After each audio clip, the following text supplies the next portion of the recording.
Jonk en oud het in hulle honderde na die Voortrekker Monument gestroom vir die militêre en geskiedenisfees. 'n Oud adjunko van die leer sê om die geskiedenis vir die jeug te bewaar is van groot belang.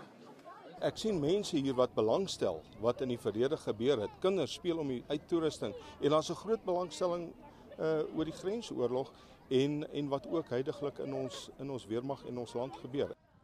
Die uitvoerende hoof van die Voortrekker Monument sê met die fees word Suid-Afrika se militêre geskiedenis gevier en begrip daarvoor gekweek. Ek dink dit is baie belangrik dat die jeug hulle hele geskiedenis ken en trots wees daarop. En daarom is dit vir my so simbolies dat ons hierdie dag hier hou met die monument in die agtergrond wat regtig die simbool van vryheid is. Militêre geesdriftiges het ook ander internasionale weermagte uitgebeeld. Die kinders kyk na ons en die enigste tyd wat hulle hierdie uniforms eintlik sien is in die boeke en in die geskiedenisboeke.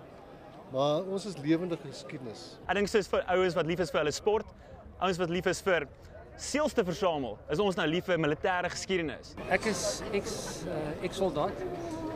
So vir my is dit dis wat vir my die kiek gee. Lekker om met jonger kinders te gesels, te vertel van ons experiences. Kanon Susanna wat vanjaar vir die 175-jarige herdenking van die Groot Trek afgevier word, het vandag ook weer galm.